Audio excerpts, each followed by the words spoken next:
Bible tells me that Jonah began to give God praise. You in a dark place this morning? You in a dark place this afternoon, and you ought to have a praise. I'm glad that only two of us are in a dark place.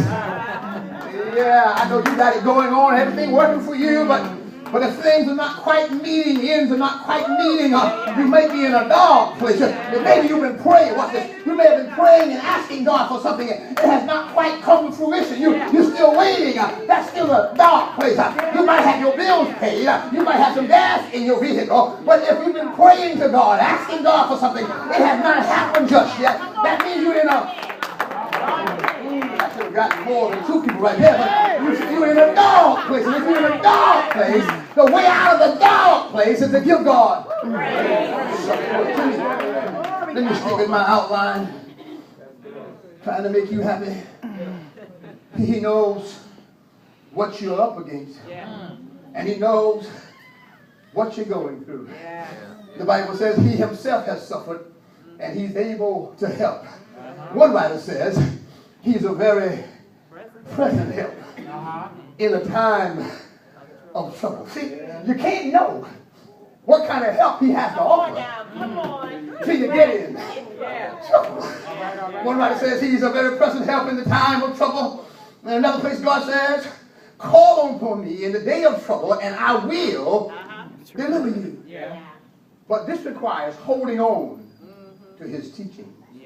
Joseph held to his saintly doctrines. His teaching reminded him of how a saint should handle the most pressing problem. All because of his relationship with God.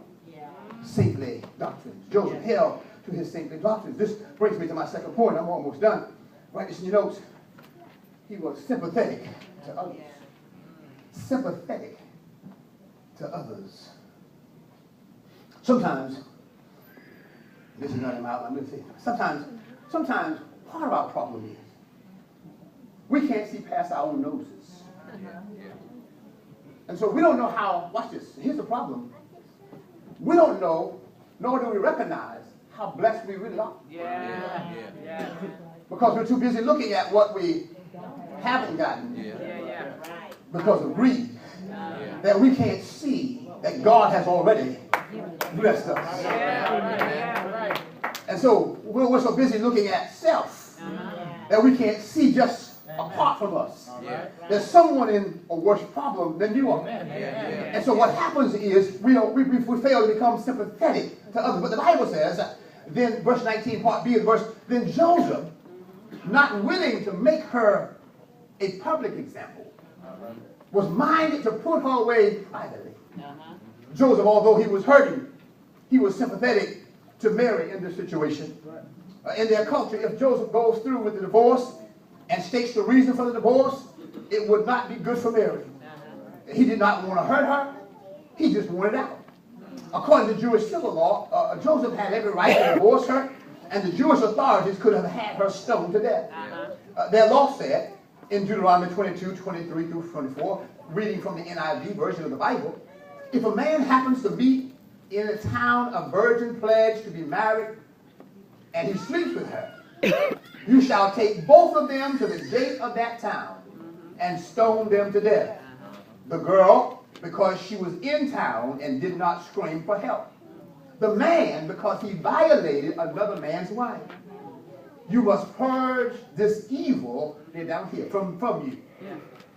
She could be put to death, but Joseph, being a just man, the text says, he did not want this to become public information.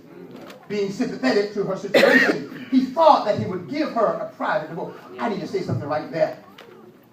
Listen to me. You're going through something. Find a good counselor and sit and chat with that one person. If you go down to the workplace and start running your mouth with your girlfriends, you brother with your brothers, let me tell you, before you get back home, see, you live in this metroplex, you live in the metropolitan area, so your business won't get back as quick as Sister Walker's business will get back on the island she live on. Your business won't get back as quick as the business will get back in Islington, but in your circle, Your community may be larger, but in your cycle, before you know it, I think it was Miss Clairol. You tell somebody, and you tell somebody, and that's what happens to us. And we wonder, how did my business get in the street? Well, it's quite possible that you got there because you were hurting so bad that you didn't think about who you were talking to. So you have to stop and think for just a moment. If I tell Mary this, who will Mary tell? Next week will Mary know it, and Martha and Susan and Jill and Jack and Jean and all the girls in your circle all will know your business. Well, the way to avoid that is to keep your business to yourself.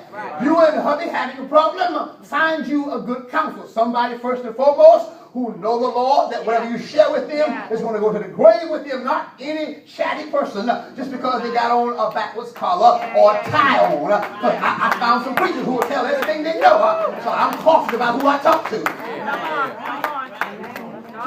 You say, well, Buckner, how do I pull that off? Here's how you pull it off. Before you talk to anybody, before you talk to anybody, the Bible says this way in Proverbs 3:5, in all your ways acknowledge him. In other words, talk to God. And God will tell you who you can talk to. Because he's already checked them out for you. Unless you think I'm off the lesson, Joseph is going to get some information here shortly. That's because God has already checked it out for you. He said you got to be sympathetic to her situation. He thought that he would get her a private divorce and get on with his life. Number one, you got to have saintly doctrines. I'm almost done. And number two, you got to be sympathetic to others.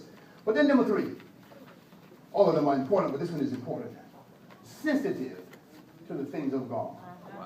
You got to be sensitive to the things of God. Look at verse 22. The verse 22 says, it opens with a conjunction. It says, but while he thought on these things, here's what he was thinking about. I'm tired of this. Gave that girl my ring. Paid her mom and daddy their dowry. And this is how she repays me?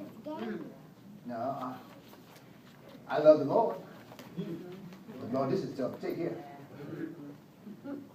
Everybody in town talking. She's pregnant. The boys know. Oh, I didn't say it. And it says, wow, it's right there in the text. While he thought on these things. Isn't it good? See, I keep on telling us, watch this.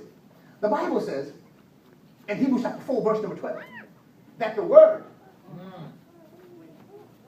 is a discerner of your thought and your intent. Come back to the verse. It says, while he thought. Come on now, don't get ahead of me. While he thought on these things. What was he thinking about? He's thinking about Mary has cheated on me. Well, while he was thinking on it, look at verse 22. It said, while he was thinking on it, the angel of the Lord appeared unto him in a dream. This lets me know that Joseph was having trouble sleeping. Because the text says, but while he thought. Have you ever laid down at night trying to get off to sleep? And today's problems still on your mind? It's a little tough to get a little rest. But it's obvious to me that somewhere along the line that Joseph went off into a sleep. The reason I say he went to sleep because the Bible does not say the angel appeared in a vision. See, you can see a vision while you're awake. The text says that the angel appeared to him in a dream. Let me see why that's important. The Bible says in the book of Job, chapter 33, between verses 15 and 16, here's what the Bible says. In a dream, in a vision of the night, when deep sleep falls upon men, while slumbering upon their beds, then God opens up the ear of men and seals up their instructions. Let's go back to the verse. The Bible says that while Joseph thought on these things, the angel of the Lord appeared to him in a dream, saying, Job, look what he says to him. He set him up. He said, Job, son of David, see, if I was going to get in trouble in Ironton, here's how it happened, Sister Walker. Somebody would say, and forgive the grandma, ain't you Howard, son?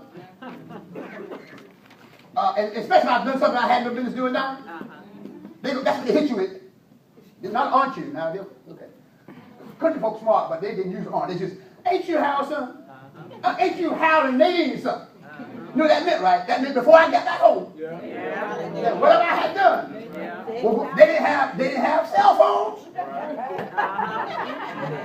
It was hard to get through on the telephone line because everybody could be on. This is how they got around. I got it now, Chris. The lines were not private. You ever seen an episode of Andy Griffith? And Bonnie on the phone talking sweet nothing to his girlfriend? Well, everybody who pick up a phone can hear about it. Well, that's how I was trying to figure out how I got back home. Before I got home. There you go. See, Sister Hall just dated herself. She said they were called party line. See, young people, you don't know the privilege you have. See, you worried about NSA. You worried about what somebody eavesdropping on your call, but back in the day, you had no other recourse.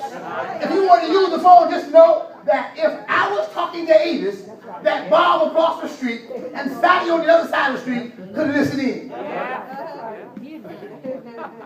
Sure, you're right. And it wasn't against the law, somebody saying.